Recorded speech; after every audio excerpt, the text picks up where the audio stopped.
رشتہ صرف حقوق سے نہیں، ذمہ داریوں سے چلتا ہے۔ حقیقت یہ ہے کہ کوئی بھی رشتہ صرف حقوق مانگنے سے مضبوط نہیں ہوتا، بلکہ اپنی ذمہ داریاں نبھانے سے قائم رہتا ہے۔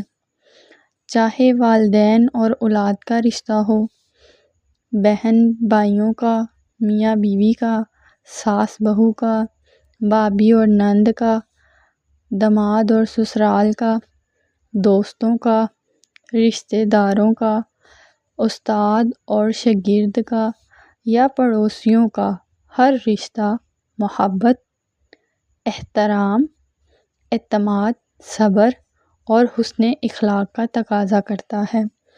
والدین اولاد کو محبت، تربیت اور اچھے اخلاق دیں تو اولاد پر بھی فرض ہے کہ وہ ان کی عزت، خدمت اور فرمانبرداری کرے۔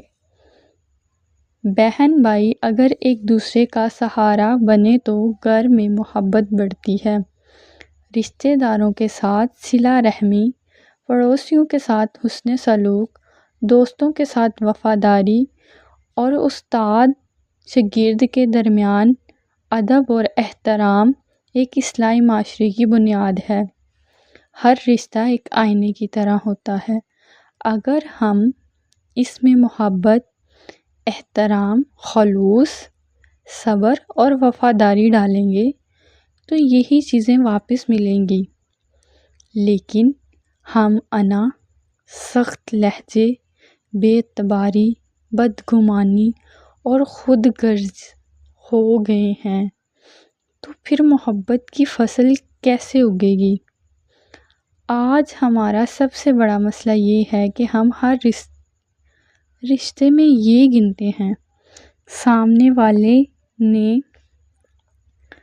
ہمارے لیے کیا نہیں کیا، مگر یہ نہیں سوچتے کہ ہم نے اس کے لیے کیا کیا ہے۔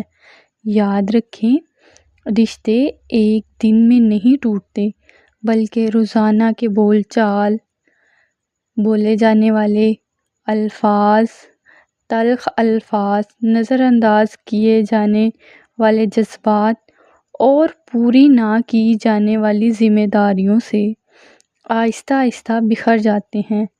اس لیے اگر ہم چاہتے ہیں کہ ہمارے گھر، ہمارے خاندان اور ہمارا معاشرے میں سکون پیدا ہو تو ہمیں صرف اپنے حقوق مانگنے کی بجائے اپنی ذمہ داریاں نبھانے کی عادت بھی ڈالنی ہوگی، کیونکہ مضبوط رشتے صرف محبت سے نہیں بلکہ محبت کے ساتھ ذمہ داری، قربانی، معافی اور حسن اخلاق سے قائم رہتے ہیں۔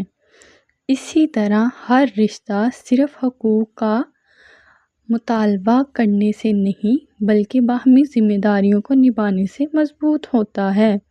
جب ہر شخص یہ سوچنے لگے کہ مجھے کیا مل رہا ہے کہ بجائے مجھے کیا دینا ہے، تو بہت سے جھگڑے خود بخود ختم ہو جائیں۔ اللہ تعالیٰ ہمیں اپنے تمام رشتوں کے حقوق ادا کرنے، اپنی ذمہ داریوں کو سمجھنے، ایک دوسرے کی عزت کرنے، معاف کرنے، معافی مانگنے اور حسن اخلاق کے ساتھ زندگی گزارنے کی توفیق عطا فرمائے۔ آمین۔